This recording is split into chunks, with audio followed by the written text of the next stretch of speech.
catching out in the bay, and then they're going to ask questions about redfish, because that redfish tournament's coming up. All right. It's all yours, bud. Appreciate it.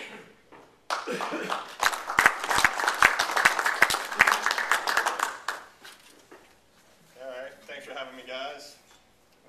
I guess the easiest way this is going to go is, just keep an open forum, ask questions along the way, and we'll just have a good conversation.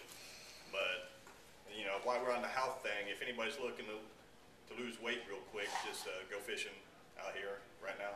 You'll lose like 10 pounds of water. That's what I'm doing. So, but it's August. Fishing's good first thing. Redfish bite's been good early. As long as you got a little bit of moving water, but you don't want to overstuff your wells. If you're using live bait, I don't know how many artificial guys and live bait guys we have in here. What do you guys mostly do? Artificial. So, well, you don't have to worry about your bait. What's that? Live bait. Yeah, I mean, to each their own. If I'm out there just fishing and having a good time, I'm throwing artificials just because that's what I've grown up doing. But, same thing. Throwing artificials this time of year, you don't want to work it too quick, just because fish aren't moving that quick. They're just as hot as we are in 88, 89 degrees of water, which that flat's at right now. It's just bearable. What kind of artificial? I like a soft plastic. I mean, really, it's hard to get away with top water this time of year. There's just so much grass on top. I mean, you can work it for a little while, but most time you just get frustrated, tossing that hard plastic around, pulling weeds off. But usually, I like a little paddle tail that I can, just slowly hit potholes or put in front of the school, and just slowly work it. If you cover flat enough, especially out here in the middle where you got good moving water all down the South Shore, it's been really productive. So, you looking for particular plastic? Yeah, I don't know. Do you fish with plastic much? Sometimes, yeah, but we try to figure out. We haven't really figured out what plastics really work yet, and we have trouble getting live baits. So, we're kind of in that. Is it well, I mean, really it's trial and error. I mean, obviously, Love Lures here has got some good plastics. But, I mean, there's a lot of good plastics. The color, you can't go wrong with white. Sometimes this time of year when the water's a little dirtier, something with some speckle in it that'll catch the fish's eye. And it's just really, just working. I mean, sometimes you'll make, 500,000 casts. You will. I mean, you go home and want a massage because your shoulder blades are tired. But that's the way you just got to cover ground, and that's the best way to find fish and find new areas. Is just get out there and work a flat. You'll know what's productive. If you look around and you don't see bait on that flat, pinfish, your white bait, mullet, you might move to another flat. I mean, if there's no bait there, fish aren't going to be there. So definitely look for good passes or good water flow, and then I like patchy grass with sand holes in it, and then it's just make long casts so you can work a big area, and then it's just a up down, twitch. Sometimes if you're using paddle tail, it's just a slow retreat because the paddle tail is doing the work for you. So it really just it's something you're gonna have to get used to and trial and error. You'll find out what works for you. I always have different stuff. And once you find which one works the best, stick with it. I mean, until it quits working. That's what I do. So, what is the best color of plastic right now, do you think, in your opinion? I'm using if I'm using a plastic, I'm using like a green with a little gold speck in it. So, any green, camo, sapphire, that's what when I'm out just covering areas. I mean, I haven't been working plastics that much lately, just because it's, You know, if I'm not on a charter, I'm not really on the water.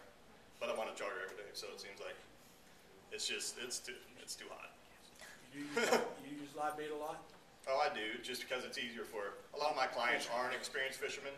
You know, if they request to do artificial, of course I'll do it. But the majority of the clients, you know, it's just easier for them to hook up with, whether we're using live bait or cut bait to that effect. So yeah, mostly I do. Yes. What about gold spoons? Yeah, gold spoons are always a go-to. Can't go wrong there. Gold spoon catches everything. So I ain't catch snook, catch trout, catch redfish, ladyfish, well, whatever you want. Gold spoon. You know, that gold spoon you can work at a pretty good pace this time of year. Plus you can throw it a while. Yeah. Do you you put a swivel on yours? Yeah, Okay. snaps with. Yeah. That way it doesn't spin up your line. So that's Is that a always good. fast retrieve then? I mean, are you? Yeah, it's a fast retrieve on that gold spoon. Just enough to get on top of that grass line. Mm-hmm. They'll chase it down. A lot of the redfish that I've seen come in now, they're pretty big. So when they decide to turn on it, and they're going to come after it because they're eating some pretty monster baits. The live baits we've been throwing out have been pigs. So I don't see a problem working fast. In the wintertime, obviously, as slow as you can get it, the better. You know, once that water cools down, because they're not going to chase it either. You know, they start getting lethargic. But redfish do well year round here. This time of year, what is your ideal fish time? Because I know once that sun gets up, you pretty Well- much cut it off because it's like, Well, I mean, it just, you change your strategy. You change what you fish for. You know, I'll start off early fishing the flats. You know, maybe by 9:30, 10, I'm off that flat. Just because even now, at, 8 o'clock in the morning, it's upper 80s. Yeah. So then for me, I'm using live bait because I have clients. You know, that bait's struggling to even breathe. So, once I see that bait's having difficulty, I know the fish are gonna get uncomfortable, and I try to get off pretty much the flat or change to cut bait. So, for the redfish, just soak some cut baits, be patient. You know the fish are there, they'll come to it. And then after that, I'll just start moving deeper. I mean, Lee and I were out the other day. How far did we find those fish? Probably 200-300 yards offshore. So, I mean, they're not like offshore in the Gulf, Right. but off the shoreline.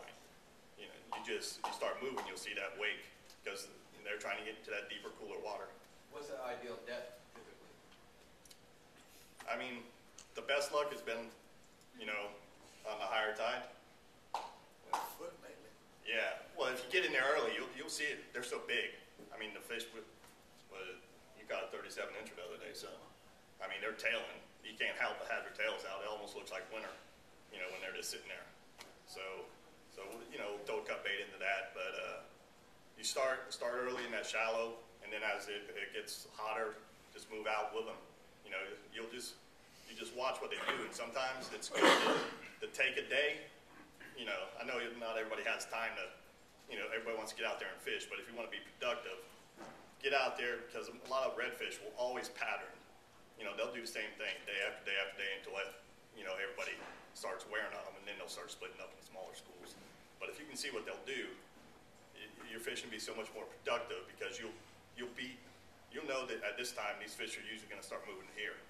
So you can get over there to those fish before a ton of people get there, and they'll come right to you.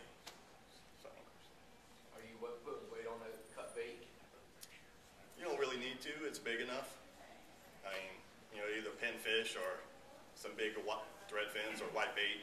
Thread fins are pretty much on every marker out here, and that's probably been one of the better productive cut baits is thread fins. So, and then as the day moves on, like I said, because I have clients and so a lot of people want food, so mangrove snappers everywhere this year. I mean, it was pretty good last year, but this year is back the way it used to be. Back in the day, I mean, it doesn't matter where you go, you're catching a nice mangrove snapper, and that's one of the best eating fish out there to me. So, yeah. I'm going out for mangrove snapper tomorrow, so they're pretty much everywhere, huh? Find Well, structure yeah, I mean, around. find some structure, The numbers. Where are you fishing at? I haven't decided. I mean, working on that most bridges, most structure, you know, a lot of the, you know, the 4-post mark, you're going out in the boat, obviously. Yep, oh yeah. A lot of 4-post markers, you know, if you get around these 4-post markers and look at your machine, there's usually some pretty good live bottom. And just start cutting up some bait if you're gonna use white bait. You know, cut it up and you'll see them rise off that bottom. And then just use a Carolina rig. You know, or, you know, I've rigged one Carolina rig, one knocker rig. See which one's getting more bites. Right. But, you know, use a #1 hook and as light as lead as you can get away with as the tide allows. So,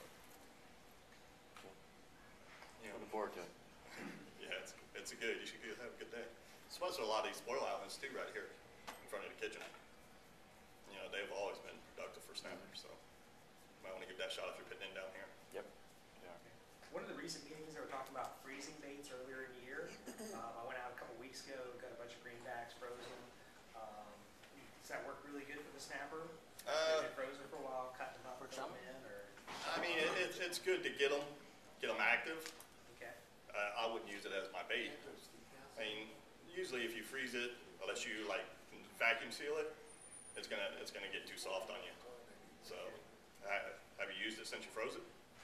We went out once, but unfortunately one of the kids that were on the boat got sick, so we came in.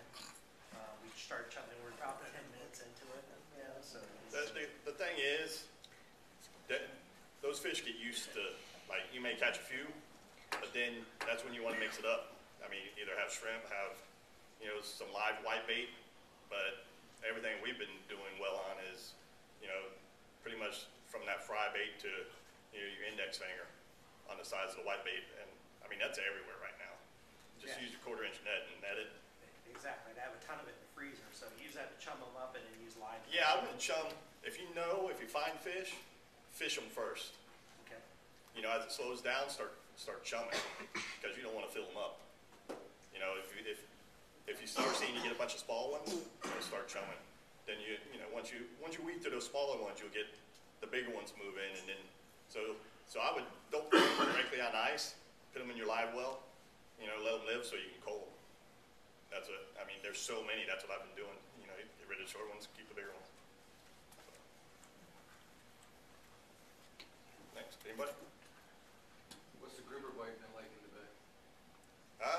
It's been good. The soft plastic on a planer, like a big, you know, like a bubba jig. You know, big, you know, just long plastic. Has worked. You know, some people like trolling the plugs. This time of year, there's just same thing. Even that deep water plug, pick up grass and constantly trip on you. So it's more frustrating to work with the plug this time of year than it is, say, in the winter when it's cooler and you don't have all the grass around. If you use planer with one of those bubba jigs and just troll the shipping channels, I find that to be pretty productive. Some people have, you know, some good rock spots. What I like to do is if I'm trolling somewhere or trolling over some bottom around the skyway, if I hook up, you know, I'll circle right back around and fish that spot just straight down if I have bait, because more than likely there's going to be more than 1 or 2 fish in that spot. So, anybody on a decent snook bite?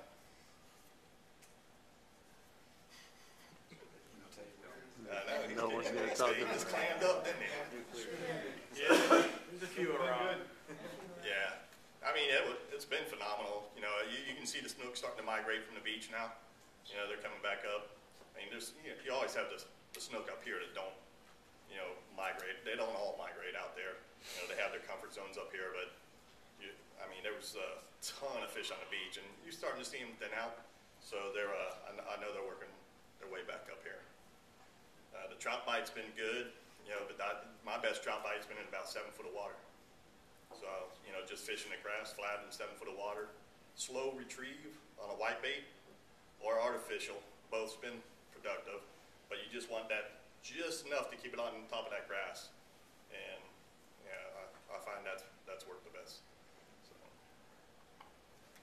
What side of the bay you been catching? So, go ahead. What side of the bay you been catching the most of your reds on? They're everywhere. Everywhere? I mean, they really are. You know, Tampa Bay, Wheaton Island's got a school of 300 or more. pick an island in Fort DeSoto area. That's, I mean, they're everywhere. Go, you know, down Piney Point, they're loaded. So, I mean, pick a spot. I know you like fishing back up in here because I see you all the time. But venture out, brother. I know. Hard to leave. So, yeah, I mean, just, you know, that's a good thing, good time to work artificial. I mean, you know, sometimes if there's a flat and I'm just out cruising, there's nobody on that flat, I'll buzz the flat. You know, the flats that you can buzz. And then you know, you spook them up. You just get an idea of where fish are sometimes. You know, and then you can say, you know, make note, okay, the fish were there. You buzz them up, come back, let them settle down, and fish them. You know, obviously you don't want to do that if somebody's fishing on that flat, but people do. But you know, just that's a good way. I mean, especially over here, I mean, you have a great opportunity just to get on some monster reds right now. Yeah. What's your, Sorry. what way do you approach, you know, your spots for reds? Because I find you very timid at times, you know? And I see a lot of people, like when I'm fishing out, I'll see a lot of people, they like really approach a spot real hard and stuff. Well, So, I mean, you can get away with it this time of year a little bit because the water's murky, but I mean, really, we have so many fishermen in the bay in St. Pete that the fish seem spooky nonstop anymore. I mean, they just get pressured, and I mean, once somebody sees you on a fish, the next time you go there on those fish, you're gonna have 3 or 4 hooks. But I always, and that's where I comes into taking notes of, you know, I'll just sit back and watch a school of fish, because if somebody comes in there and spooks them, they usually go over here, get comfortable, you know, so they chase them down here, and I'll come and sit right back here because I know they circle back. So it's really just having the patience, and when there's a big crowd, just, you know, kind of wait them out a little bit, unless you see them constantly. If you got 2 or 3 boats pushing them down the shoreline, you're gonna have to either get up in front of them and just wait them out, which I do a lot because I know, you know, they're gonna push them to me. But if I'm on it myself, you can see, you know how reds are. They create that wake, and you can see which direction they're gonna go. But just watch them a little bit as they're, you know, if they're pushing that a good wake, they're not comfortable. I just stay with them, you know, and stay off of them enough to see what the school's doing. Once they settle down, and it's mostly, they'll settle down in the same areas day after day after day until they get worked over. And it's usually a nice, you know, sandy spot. And once they get comfortable, that's when they're really gonna eat. So you may pick one off here and there, but if you wanna be really successful, let them get comfortable, just follow them, don't push them too hard. You should be good. Yeah, go. I started to ask what size of the trout were. Catching nice trout, I mean, I'm not catching anything in less than 15 inches, but getting them up to 24, 26, which is nice for this time of year. You know, usually those are the trout you see wintertime, but they've just pushed off into that deeper grass and been really productive. So, I mean, I haven't fished trout underneath 7 foot in 3 months. Yeah. And what's the temperature about the 85? Yeah. Well, no, it's still 88 there. I mean, I was fishing a snapper hole the other day. It was, what was that snapper hole? 90? 90.3. 90.3 in 20 foot of water. It's like a ship power plant. 20 foot of water. 90 degrees, 20 foot of water. Moving water. Wow. So, I mean, it's brutal. I mean, fishing is good, but you want to do it early or do it late. I mean, a lot of people, you know, you can be real productive at night too, but a lot of people don't like to fish at night. You know, you're out of your routine. You know, a lot of us are early risers just because we always do it, but I mean, there's different stuff you can do at night too. I mean, if you just looking for fun fishing, black drum at bridges, I mean, there's just a ton of different stuff. There's a little tarpon running all up throughout the bay. I don't know if anybody's interested in catching 30 or 40 pound tarpon, but those are the tarpon I care for. I don't need no 150 pound fish. where do you find those at right Bahia Beach Reef's got a ton of them. You know, towards the power plant, back up in the canals there, they're holding up. I mean, if you get out early, right as that sun starts to crack, you can't miss them. They're just rolling. So, you know, little white baits, they've been tearing them up. I'll use, you know, soft plastic. They hit that. It's just, you know, put it in use light tackle and actually enjoy, you know, enjoy catching the tarpon instead of breaking your back. But,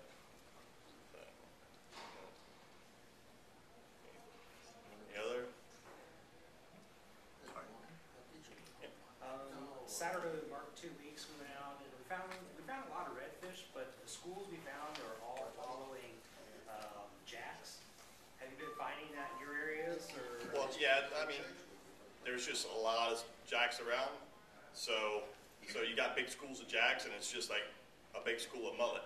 These big schools of jacks on the flat are going to kick up shrimp, little crabs, everything in the grass. So the redfish are going to be right behind them or traveling with them, eating that bait just like a big mullet school would be. So you'll see that, and sometimes you'll think, oh, there's a school of redfish, but it's a school of jacks. So we found a mix. Yeah, I Cast mean, in front, you're going to get a jack. You throw it like 10, 20 feet back, you got a chance. yeah, I mean, it's just like you'll find them mixed in with mullets. It's just that same scenario. There's, I mean, they travel in numbers. Plenty of dolphin out there chasing fish on every flat I see right now. I mean, drives you nuts. You got to keep undersized fish in the well just so they don't kill them all. They're pretty smart. These dolphins get way too used to us boaters. They know it's a food source. So.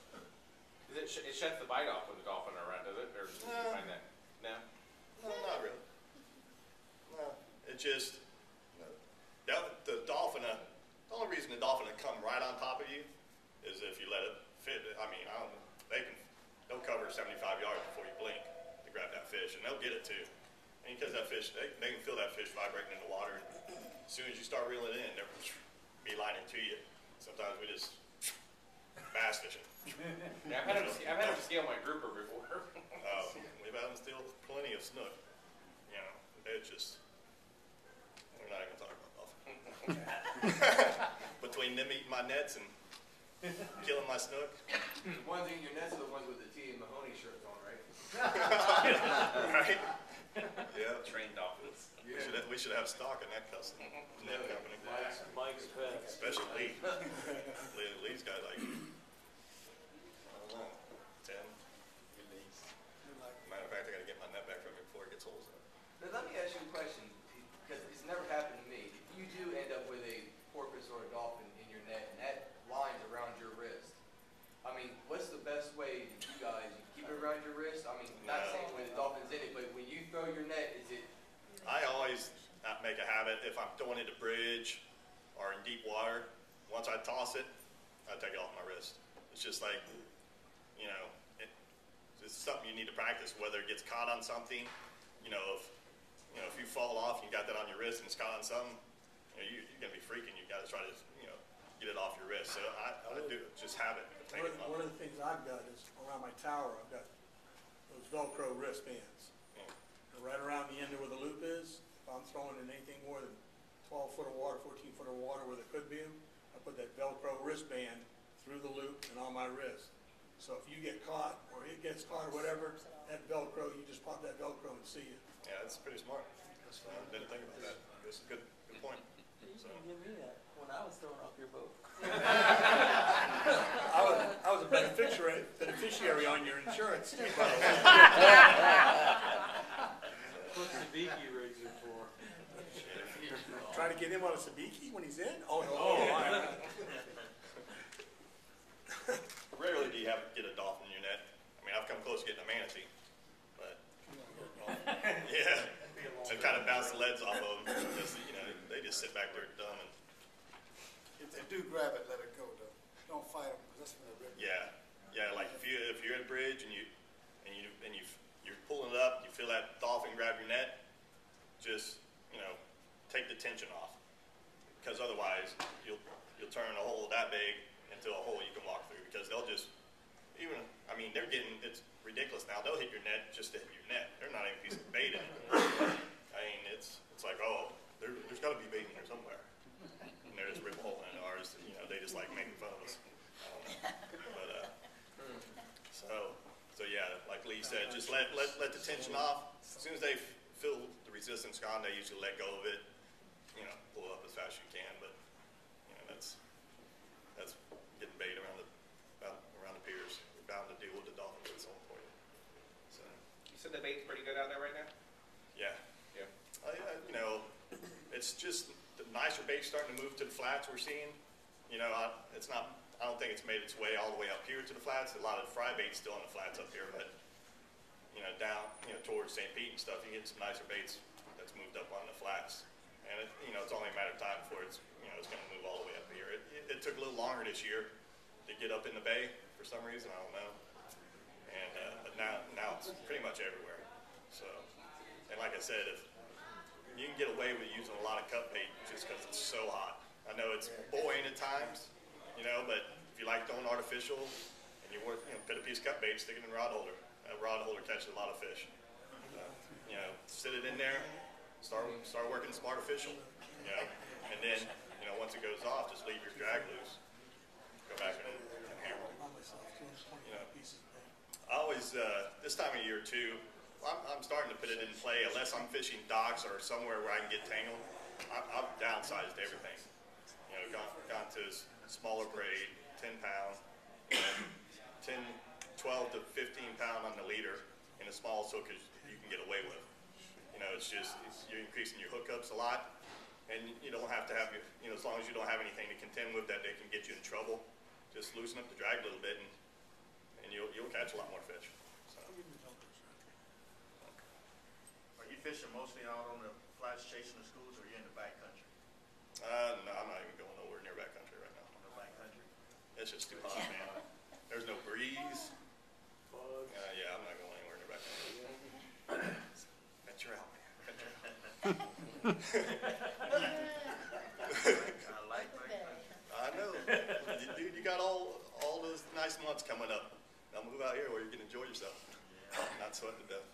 If you're going to find a breeze, that's where you're going to find it, is out here. Yeah. So, yeah, I mean, you got, 6 months out of the year to fish backcountry, if not more. But August, I don't know, that's not a good month to fish backcountry to me. I mean, you may pick a fish off here and there, but not enough to make me go back there. So, yeah, I mean, it's good, dude. You got, like I said, down this whole shoreline, you got some nice trout. I know you love redfish, and there are plenty of redfish. Just, if you get a chance, just get up and down it. I know you're busy, but I mean, do you ever get down to Joe's Island? Yeah. I mean, start Joe's There's no fish. and work your way back. No fish at Joe's here. No fish down yonder. I saw you pause, so I said somebody must be doing something. Yeah, I got the looks. Flare gun. So, but I mean, down there you have such good water movement, so that's why a lot of fish stay down there. And even out in the flat in front of Bishop's, I mean, that whole flat is great for trout. So it's nice trout too. I mean, you can pick up, if you have kids, you can pick up, sharks and stuff too. Make it, How is your shark bite? I mean, do you do any shark trips at all? As a matter of fact, I did a shark trip today, which, I wouldn't mind doing more just because they're everywhere this time of year. But of course, the one time you want to target sharks in the bay, you think you catch a shark? I mean, we did, but I had to cover some ground to do it. Ended up getting them in Port Manatee. We got a hammerhead, and some sand sharks, and a couple black tips. But, all my normal spots on the flat where it's loaded with blues and jacks and everything, you put a couple baits out there, like you're watching paint dry. Any other time on light tackle, catch the biggest shark you want. You go after them, forget it. So, but yeah, I mean, summertime in the bay there's a lot of sharks in the bay. They just come up here to breed. So usually it's not a problem. And it's fun. Something different. If somebody wants to catch like a hammerhead today. I mean, you don't catch hammerheads too often, so it's nice to get one of those on the line every once in a while. Bull sharks, I mean, I've seen enough of them from tarpon season, so they're everywhere. But those sand sharks are everywhere. They're fun. Light tackle, little spinners. That's fun for kids. Stuff like that. What's the best tide if you're going snapper fishing? Which tide is better? Because I know, like this time of year, hang up trying to anchor anywhere because it's all the wind and the tide are always opposite. Right. It never ever works out during the summertime. So what tide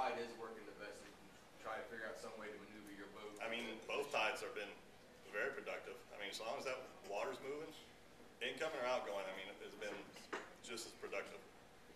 So, I mean, I'm catching just as many, like, there's really not, one's not, hasn't been better than another. It's been that good. There's just so many snappers. Like I said, it's been probably 5 years since I've seen a snapper bite like it has this year. Now, have you guys put any stock into that report about that big patch of red tide that's moving this way? That they took an aerial shot from an airplane and they posted on every website and everything you see. I mean, is it really moving this way and is it really that big? South right now. What's that? It is moving south right now. Yeah, I mean, We got west winds, Yeah, it's prevailing west winds we got going on right now, you know. Well, we need right now the tropical storm to come through here. yeah, we It's need, supposed to go and we that need way. the wind to get back to the normal pattern. See, Jeremy got an east wind. We normally, we're getting all those storms early, and coming, I mean, the first thing in the morning, coming out of the west. You know, and it's been like that for the past couple of years, you know, July, August, we've had early rain on the water instead of that east push like we normally do. And I think if we could at least get the east wind back, we'd be in a good situation. You know, I'll take more stock into whether it comes in here, hopefully it doesn't. I don't like to talk about it, just jinx it. But, you know, as it gets closer, you just have to keep an eye on it. As long as if we can get some solid rain, and if it stays solid rain out there, maybe to, help break it up. But still too early to say whether it's going to affect us or not. So, anybody got any questions on tackle? No. What is your your choice? If I'm fishing redfish, I usually like, a long, anywhere from 7.6 to 8 foot rod. I want to make as long a cast as possible I can at these fish, just because they are. I mean, there's no secret. Once a school of redfish shows up, the secret's out. I mean, there's too many good fishing blogs around. There's a lot of good fishermen in the bay, and they love to share their knowledge for some reason. Yeah, their secret spots. Ooh, or nobody knows how to Photoshop any pictures, I guess. But Maybe they're calling that 866 Gamefish Hotline. That's what they're doing. Yeah, straight to Mike's radio. But no, so those fish they're good. I mean, all of our redfish schools, unless it's a new school that moves in, and usually those new schools don't eat very well anyways. They got to get, they just coming in, and they get once they get comfortable, then they'll eat real good, and then they'll get spooky. So I always like to make as long a cast, pretty much of anything, lures, as long as cast as possible. Just let those fish be comfortable. That way you can get more than one out of it. But if I'm fishing backcountry, docks, obviously a shorter pole, something you can flip, skip, because a lot of times, especially this time of year with the high tide, they're way up under. So you really want to be able to skip it up under mangrove, skip it up under a dock. What size reel do you like to use? 3,000 or 4,000.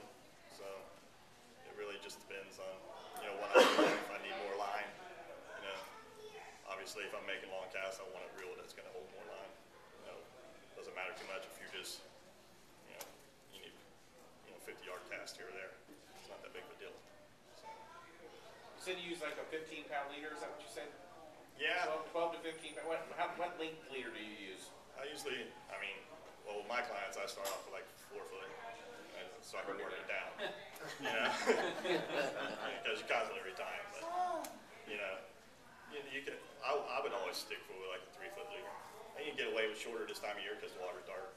Obviously, when it's the algae and the water's cooler, a little longer leader is going to help out because they can see that break. You use fluorocarbon or?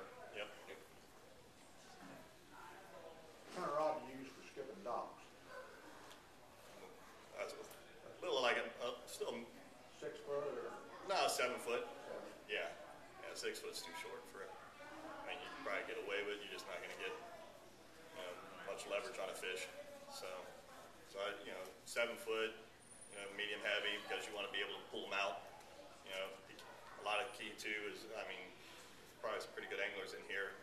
you know, once you hook a big fish, you know, if he's getting you up in there sometimes, and you know, you have your drag looser than you probably wanted it because you didn't think you were going to catch that big of a fish, if you just slowly, you know, like break that, palm that reel, well, sometimes just don't grab it tight because it's going to pop, you know, just try to, you know, use your hand acting like a drag, and use that initial pressure, that fish will turn, and just kind of direct them where you want out of it, and that can save a lot of fish for you. So try that sometimes. If you don't do it, you know, and you feel like you're getting in trouble, oh man, my drag's too loose, I don't have time to tighten it because it's already got me in the dock. Just slowly palm it, you know, try to do a manual drag and get them to turn. So.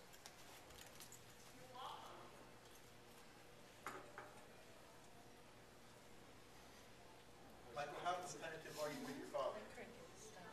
I mean, I'm too good anymore. So how competitive am I with my dad? I said I'm too good anymore. No, it's always competition. You know, I let him win every once in a while. No, you don't. I know the feeling. Right after Captain Mel died, and Anderson got the gig, your dad was on with him, and it might have been one of the first two after Mel died. And I called in. He'd said something about, you know, you all being competitive, and he wanted you all to be competitive. And I called in and said, yeah, I got 3 sons. I said, I've made them competitive. I said, in our house, a spelling bee is a blood sport. And your dad said, well, I don't know that it needs to be that bad, Steve. And Anderson goes, wait a minute.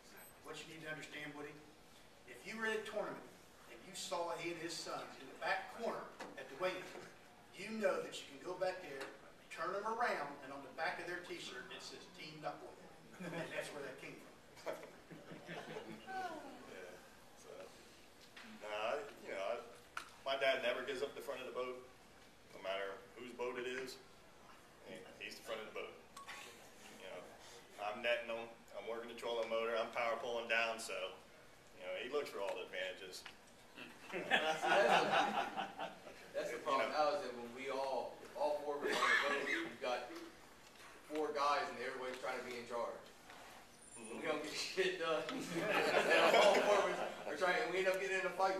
Somebody will get mad at somebody and it ends up into a daggone brawl because somebody wants to be the smarter or the more intelligent, or no, we need to fish here, no, we need to fish there. It's like when I fish tournaments with Dad, I have a plan in my head and I want to stick to it.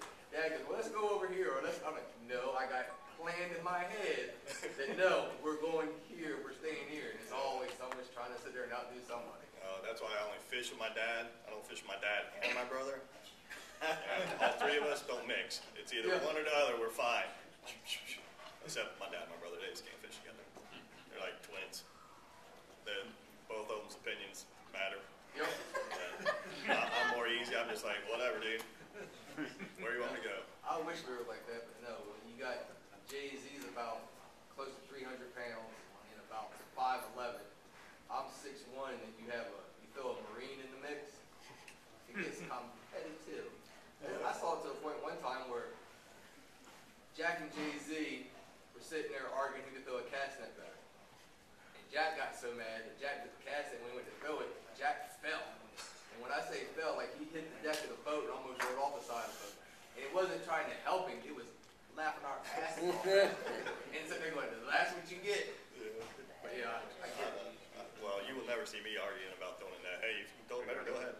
Oh, that's why I was sitting there. I'm like, y'all want to throw yeah, it man, you throw it better all day long. I don't care.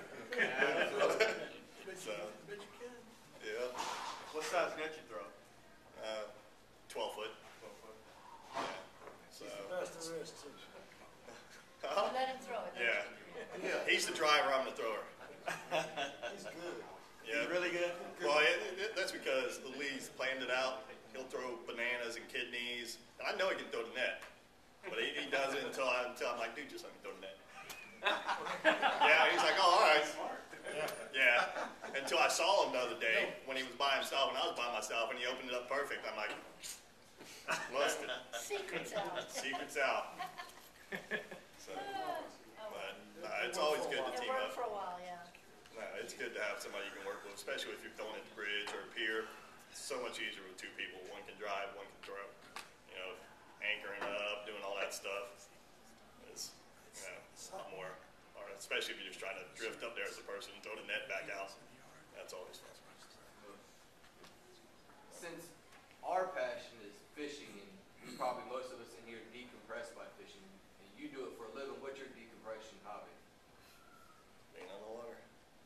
I mean, you know, I've watched people catch fish all the time, which, I mean, I get just as excited as watching somebody catch a fish, you know, as me catching a fish, because it's the first time they've done it, or it's a fish bigger than they've ever caught, and, you know, that's just as exciting to me. Sometimes I get more excited, because I'm like, dude, that's the biggest snook you've ever seen. But, remember that one guy? I had to beg the guy to, it was a 25-pound snook right back here, and he's up in the front of the boat, and he was fishing next to me. He's like, and it went in front of his boat, and he's like, I see his eyes getting huge, and he's like, dude, that's a big snook. And the guy's up front just, he was on, you know, it was one of those business trips, and he didn't really care. He says, well, I'm like, come to the back of the boat, because the power poles are down, the engine's back there. Come to the back of the boat, here comes the fish.